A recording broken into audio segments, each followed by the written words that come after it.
Hello students, welcome to RM classes.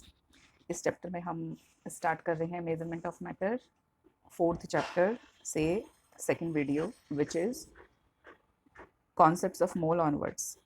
इस section में हम लेने वाले हैं moles concept and Avogadro number, ये दो पार्ट्स। तो चलिए स्टूडेंट स्टार्ट करते हैं। पहले ये देख लेते हैं, यहाँ पे ये प्रीवियस वीडियो का पार्ट है, make a list of elements in monoatomic and diatomic molecular state. तो ऐसे एलिमेंट्स की लिस्ट बनानी है जो मोनो एटॉमिक स्टेट में है। मोनो एटॉमिक मतलब सिंगल एटम, और एलिमेंट का मतलब होता है जो आपके स्मॉलेस्ट पॉसिबल फॉर्म जो है उसमें एग्जिस्ट करते हैं। जैसे मोनो एटॉमिक की अगर हम बात करेंगे, ये मैंने बताया भी था प्रीवियस वीडियो में, तो सोडियम, आयरन, जितने भी मेटल्स हैं आपके, कॉपर, जिंक, ये सब क्या है, मोनो एटॉमिक स्टेज में है, ये मॉलिक्यूलर स्टेज में।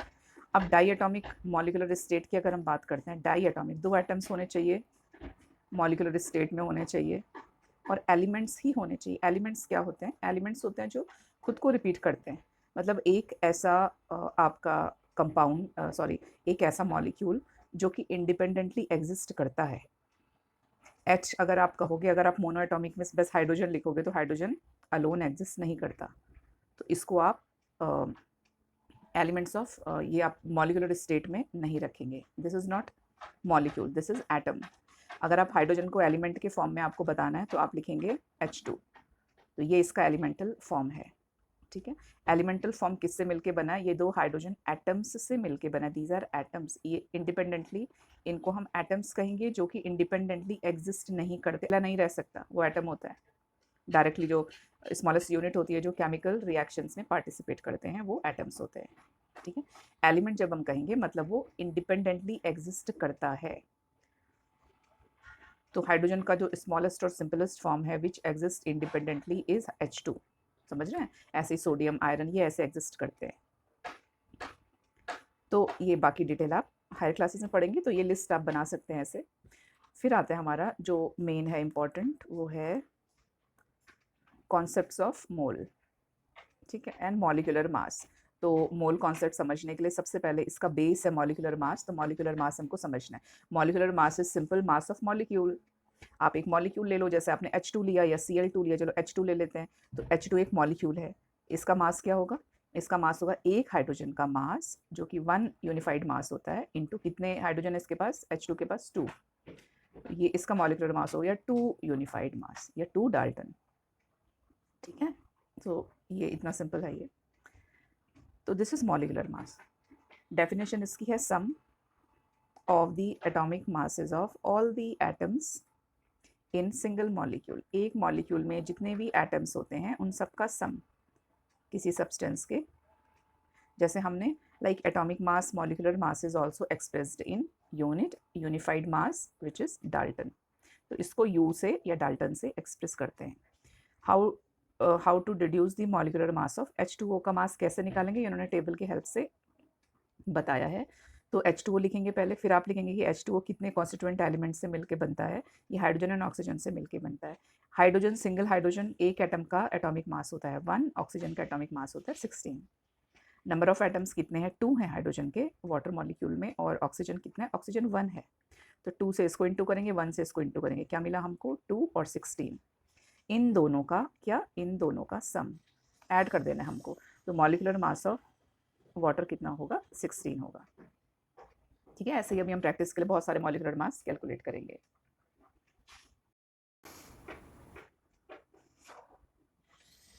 फिर नेक्स्ट है, यहाँ पे दिया हुआ है, इसको करते हैं पहले।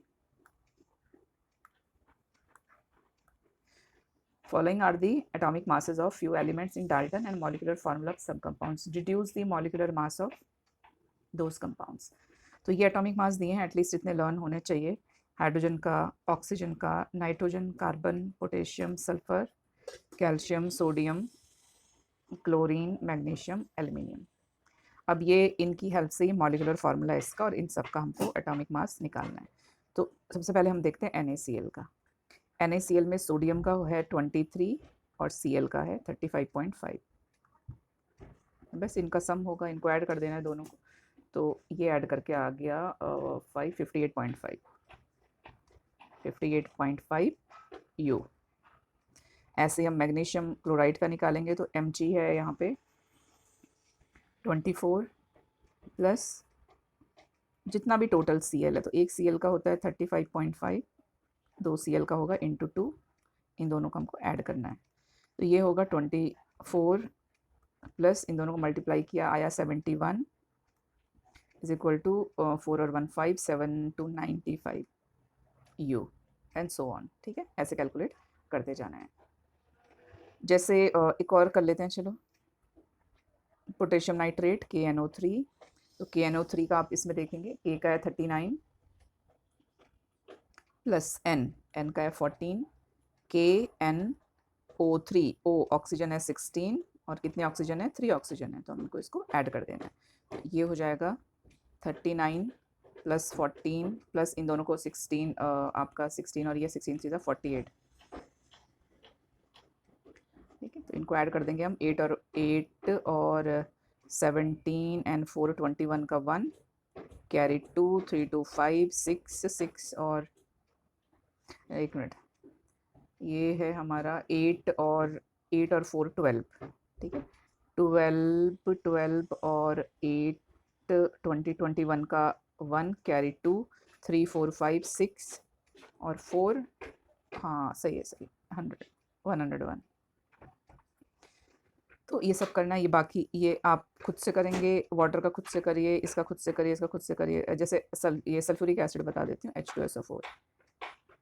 तो H2SO4 में देखो हाइड्रोजन का कितना है 1 और कितने हाइड्रोजन है 2 प्लस H का तो हमने ले लिया, इसमें S सल्फर है 32 प्लस SO4 ऑक्सीजन है 16 और कितने ऑक्सीजन है 4 इंटू 4, बस इन सबको ऐड कर देना है। ये हो जाएगा 32 और 2 हो जाएगा 34। ठीक है, ये हो गया 34 प्लस इन दोनों को तो हमने कर दिया ऐड 34, ये हो जाएगा 64 और इनको ऐड कर देंगे 4 और 4 8 98, ये हो गया 98, इसका हो जाएगा 98 यू। ठीक है, तो बाकी सब भी ऐसे ही कैलकुलेट करना है। ये अब आता है यहाँ पे ये टर्म मोल। ठीक है, ये इम्पॉर्टेंट है। तो यहाँ पे कुछ एक्टिविटी दी है, ये सारी एक्टिविटीज़ एक बार देख लेते हैं और इसका क्या मतलब है वो देखते हैं। तो एक्टिविटी में आपको लिखा है कि वे सिंगल ग्रेन ऑफ तुअर दाल, masoor dal, chana dal on a balance, what was your experience. Single grain आप कैसे वे करेंगे, बहुत टफ होगा इसको वे करना। तो कैसा एक्सपीरियंस है हमारा कि एक्यूरेट नहीं आएगा वे करके, ये नॉट एक्यूरेसी नहीं आएगी वे करके इसमें। वे 100 ग्राम ऑफ तुअर दाल, masoor dal, chana dal each and count the number of dal grains in. अब ये कह रहा है कि देखो तुअर दाल अलग शेप होता है, मसूर दाल का अलग होता है, चना दाल थोड़ा बड़ा होता है।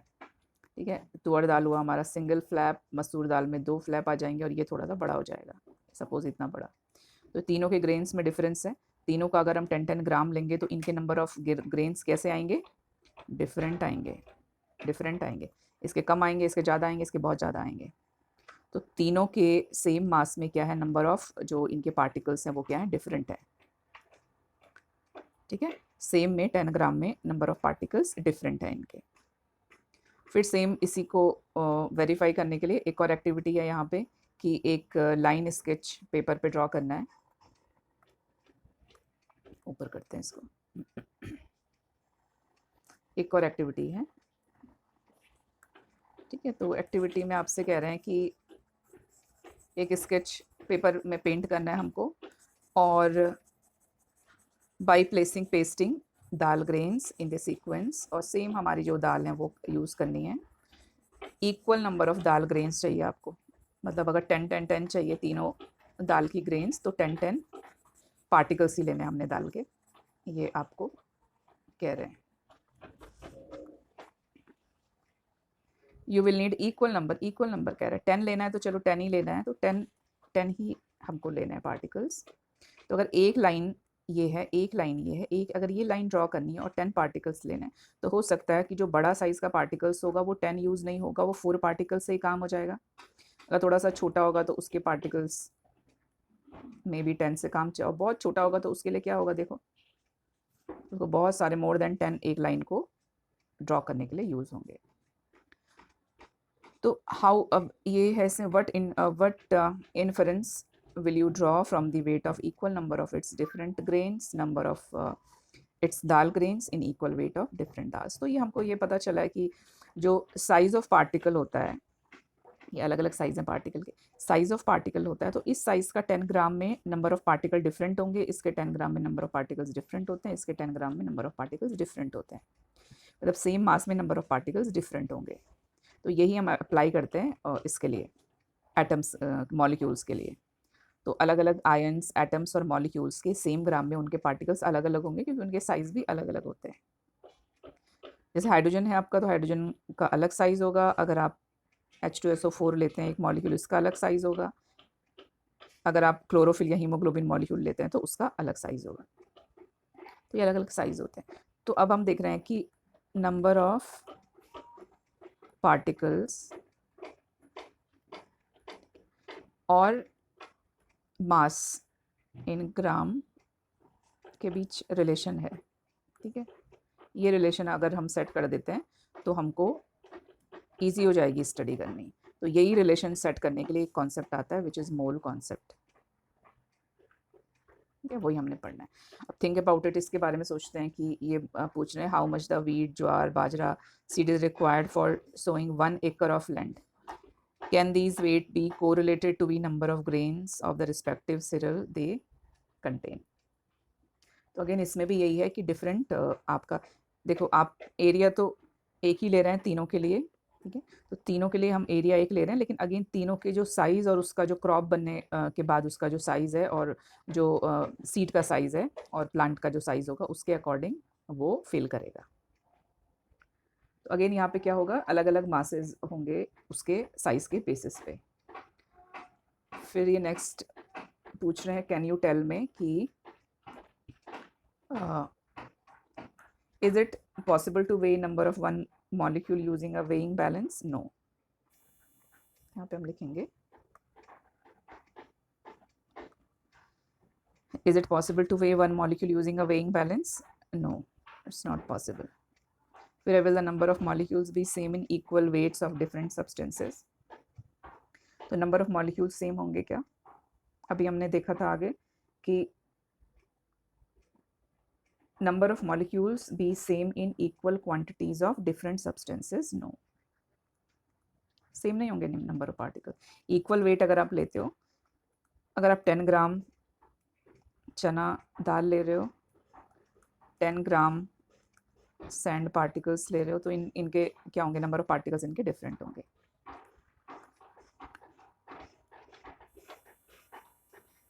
थर्ड है,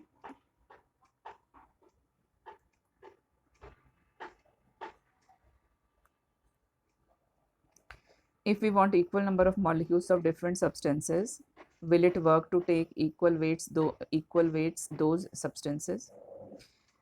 थर्ड आपसे कैन यू टेल में पूछ रहे हैं कि if we want equal number of molecules, अगर हमको चाहिए डिफरेंट तो क्या उनका वेट सेम होगा? बिल्कुल नहीं होगा। अगर आप 2 पार्टिकल सैंड के लेते हो और 2 पार्टिकल आप ग्राम या चना दाल के लेते हो, तो दोनों का वेट क्या होगा? डिफरेंट होगा दोनों का wait. When elements and compounds take part in chemical reaction,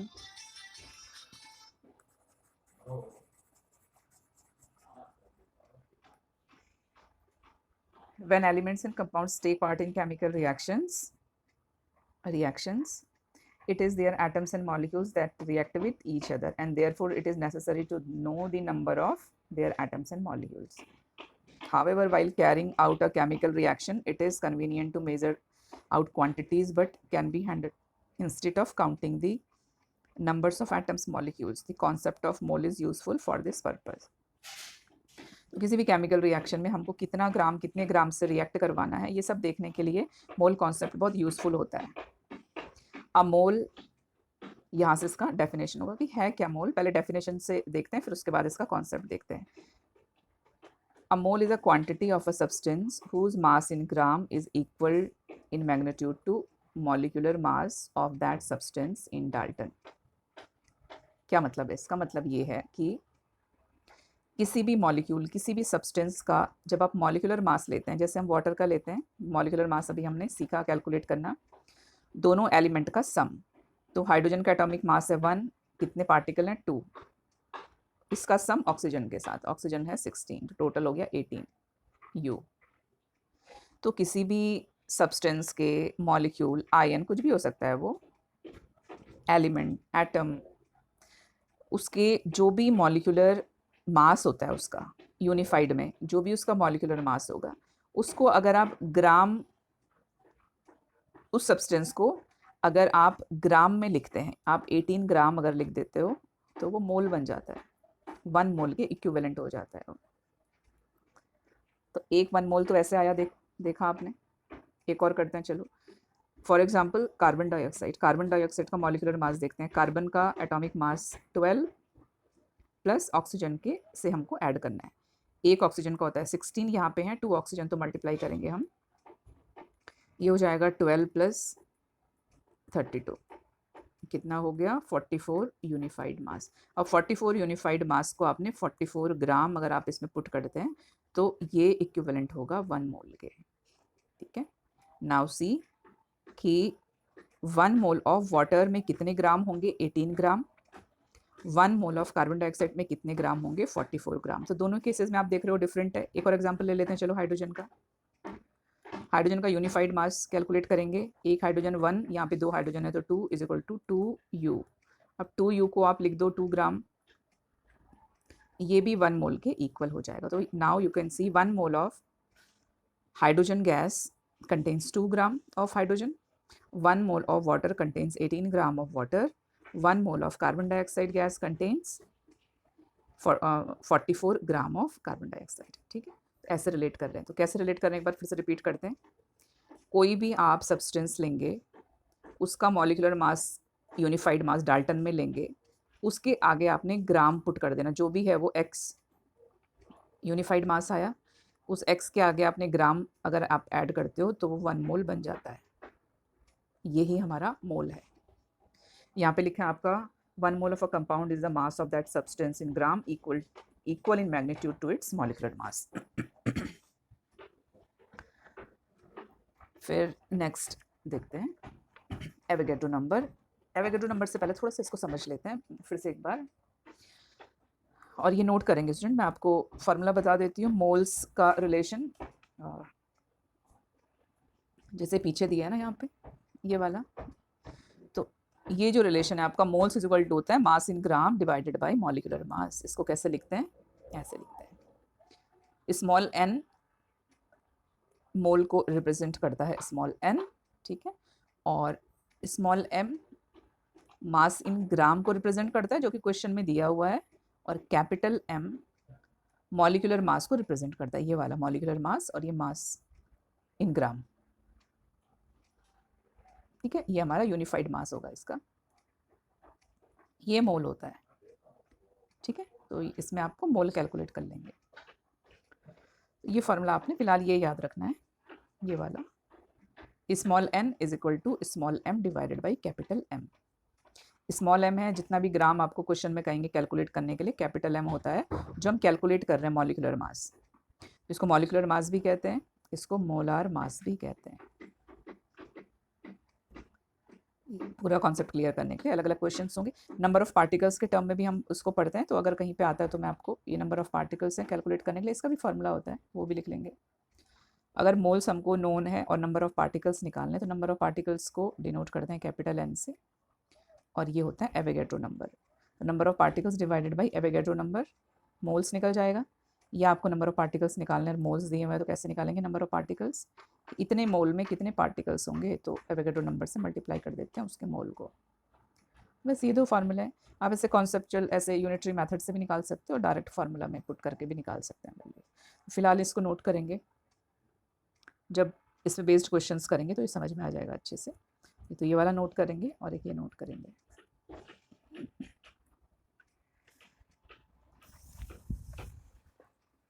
अभी देखते हैं एवोगैड्रो नंबर।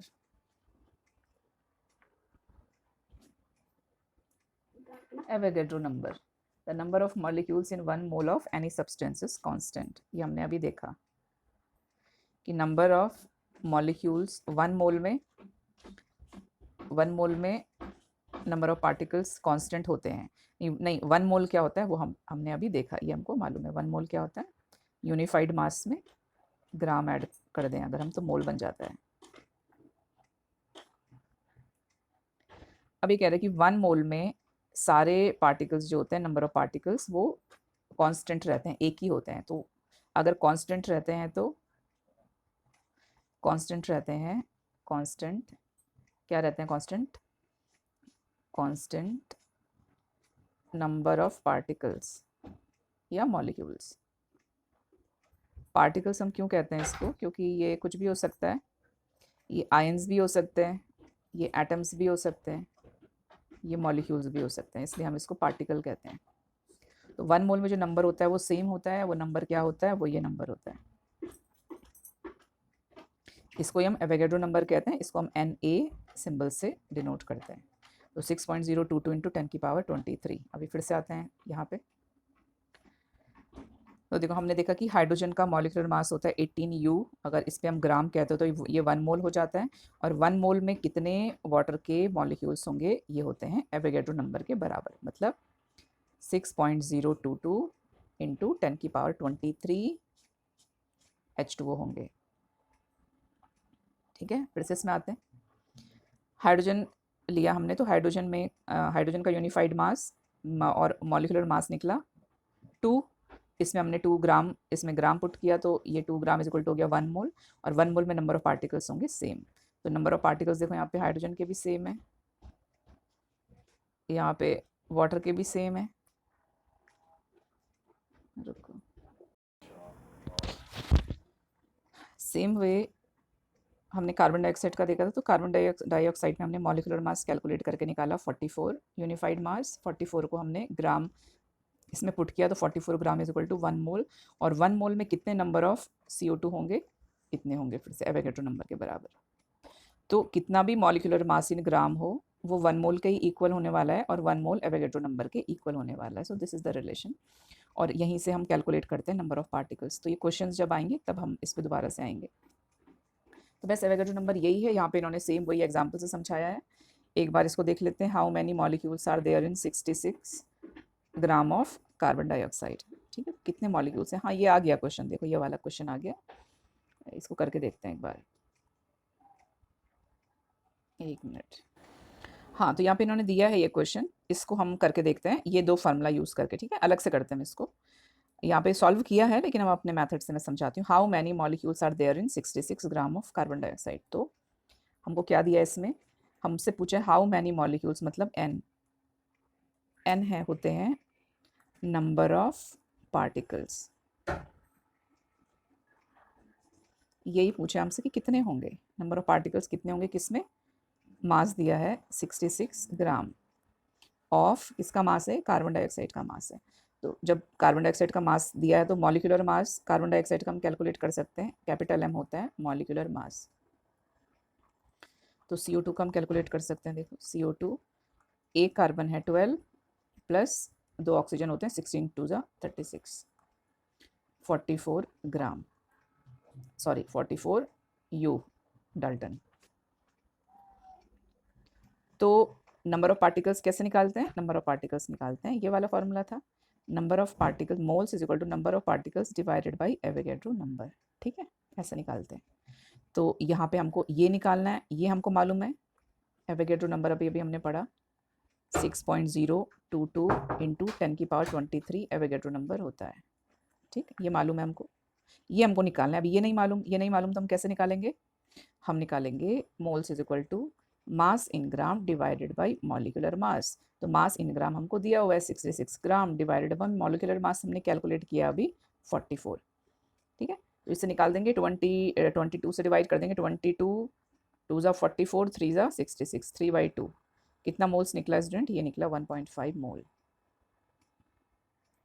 तो ये निकल गया, इसकी वैल्यू यहाँ पे पुट करेंगे, ये हो जाएगा 1.5 into N divided by Avogadro number भी हमको कांस्टेंट होता है, तो ये याद करना है आपको। ये through out the chemistry help करने वाला, जब तक आप लाइफ में केमिस्ट्री पढ़ते हैं तब तक। 1.5 इंटू 6.022 इंटू 10⁻23। बस इतने नंबर ऑफ पार्टिकल्स होंगे किसमें, इतने नंबर ऑफ पार्टिकल्स, यहाँ पे CO2 है, CO2 in 66 gram of CO2। ठीक है, 66 ग्राम अगर आप CO2 लेते हो तो कितने number of particles of CO2 होंगे इसमें, इतने नंबर्स ऑफ होंगे। ये आपका कैलकुलेट करेंगे तो ये आपका इतना आ जाएगा 10⁻23। ठीक है, तो आई होप ये कॉन्सेप्ट क्लियर हुआ होगा आपको। फिर ये देखो, इसमें आपको समझाया है कि मोल्स क्या होते हैं। एक्चुअली मोल्स आपके सेम होते हैं, जैसे 1 डजन बनाना आप ले लो, 1 डजन कार्स ले लो, 1 डजन ट्रक्स ले लो, 1 डजन पेन्स ले लो, कुछ भी आप ले लेंगे उसमें नंबर 12 ही होने वाला है। सेम वे 1 मोल जब हम लेते हैं तो उसमें नंबर क्या होता है, एवोगैड्रो नंबर ही होते हैं, 6.022 इंटू 10⁻23। इतने ही पार्टिकल्स होंगे ही होंगे। सेम वे जब हम एक ग्रॉस की बात करते हैं तो इसमें 144 नोटबुक्स होंगी। ठीक है, सेम वे जब हम 1 mole common salt, 1 mole carbon dioxide, 1 mole aluminium ion, 1 mole sugar, 1 mole कुछ भी, हीमोग्लोबिन, क्लोर, कुछ भी आप लेते हैं अगर, उसमें इतने ही मॉलिक्यूल्स होंगे, एवोगैड्रो नंबर के बराबर ही मॉलिक्यूल्स होंगे। ठीक है, फिर इसके लास्ट में पेज नंबर 52 में लास्ट ये वाला पोर्शन है, इसको देख लेते हैं। तो इसमें आपके how many molecules of water are there in 36 gram, ये कर लेते हैं अभी। हाउ मैनी मॉलिक्यूल्स, इतना, ये भी कर लेंगे अभी। ऑलवेज रिमेंबर में आपको, हाँ ये पढ़ लेना आप एक बार कि number of molecules in a given quantity of a substance is determined by it's molecular mass. तो करते हैं ना, पहले मॉलिक्यूलर मास कैलकुलेट करते हैं, उसी से हमको नंबर ऑफ मॉलिक्यूल्स पता चलते हैं। नंबर ऑफ मॉलिक्यूल्स को प्रेजेंट करते हैं कैपिटल एन से, मॉलिक्यूलर मास को प्रेजेंट करते हैं कैपिटल एम से। नंबर ऑफ मॉलिक्यूल्स मतलब capital N is equal to mass of the different substances is different। Number of particles अलग अलग सब्सटेंस के मासेस में डिफरेंट होंगे, ऑब्वियसली क्योंकि मोल्स ही डिफरेंट होंगे ना, तो नंबर ऑफ पार्टिकल्स भी डिफरेंट होंगे। 1 mole quantity of different substance have different masses measured in gram. 1 mole क्या होता है, 1 मोल वो क्वांटिटी है डिफरेंट सब्सटेंसेस की जब हम उनके मासेस को ग्राम में मेज़र करते हैं। तो हमने देखा सबके मॉलिक्यूलर मास को जब हम ग्राम में मेज़र करते हैं तो वो 1 मोल बन जाता है। अब ये दो देख लेते हैं एक बार।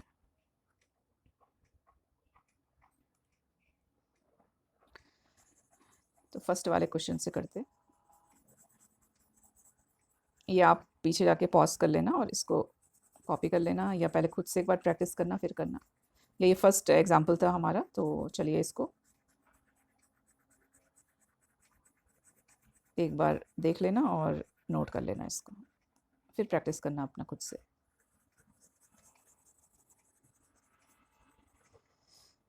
ओके तो जो यूज़ योर ब्रेन पावर में है स्टूडेंट, ये करते हैं। फर्स्ट है हमारा कि हाउ मैनी मॉलिक्यूल्स, देखो हाउ मैनी मॉलिक्यूल्स मतलब फिर से हमको नंबर ऑफ पार्टिकल्स की बात कर रहे हैं।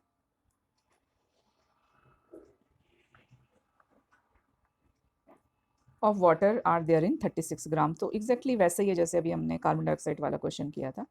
36 ग्राम ऑफ वाटर, तो इससे हमको दो इन्फॉर्मेशन मिलती है। हमको वाटर है क्योंकि, तो हमको मॉलिक्यूलर मास हम इससे कैलकुलेट कर लेते हैं। तो 2 हाइड्रोजन का होगा 2 प्लस ऑक्सीजन का होगा 16, ये हो जाएगा 18 ग्राम। अगेन हम सबसे पहले मोल फाइंड आउट करेंगे इसमें। तो मोल फाइंड आउट करने का फॉर्मूला होता है mass in gram divided by molecular mass. Mass in gram है 18, मॉलिक्यूलर मास है, सॉरी उल्टा लिख दिया मैंने, मास इन ग्राम है 36, मॉलिक्यूलर मास है 18। तो जो इसके मोल्स हैं वो कितने हैं, 18 टू ज़ा 36, 2 मोल्स निकला इसका। अब नंबर ऑफ पार्टिकल्स देखते हैं, चलो ये है नंबर ऑफ पार्टिकल्स निकालना है, दिस इज एवोगैड्रो नंबर। तो number of particles is equal to moles into Avogadro number. तो मोल्स है इसमें 2 और Avogadro number is fixed number, ये है इसकी value, is equal to 2 to the 4 4 और ये हो जाएगा 12। तो इधर लिख देते हैं 440.12 इंटू 10⁻23, क्या 23 H2O मॉलिक्यूल्स इन 36 ग्राम। ठीक है, इसको नोट करेंगे, फिर मैं यहीं पे दूसरा भी सॉल्व कर देती हूँ। चलिए कर लिया होगा आपने, तो इसको डिलीट कर लेते हैं यहाँ से।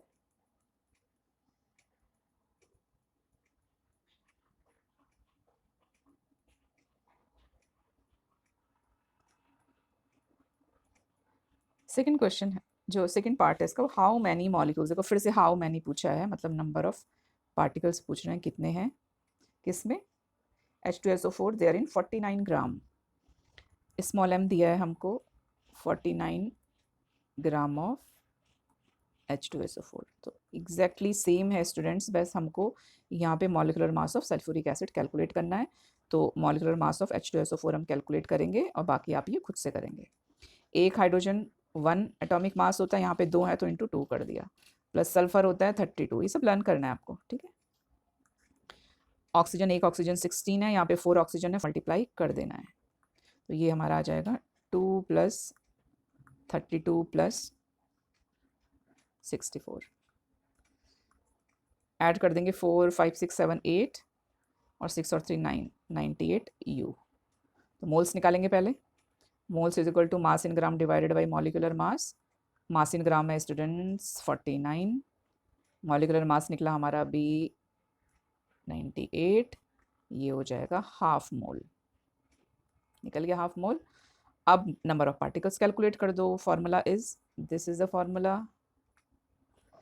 नंबर ऑफ पार्टिकल्स के लिए हमने मोल इंटू एवोगैड्रो नंबर करना है ऐसे, तो मोल है हाफ, एवोगैड्रो नंबर है, ये चलिए मैंने खुद पूरा कर ही लिया है तो चलो कर लेते हैं। ये हो जाएगा 3.011 इंटू 10⁻23 H2SO4 पार्टिकल्स, किसमें 49 ग्राम ऑफ H2SO4 में। तो ये सेक्शन कंप्लीट होता है, दूसरा सेक्शन में जल्दी डाउनलोड करती हूँ। Thank you.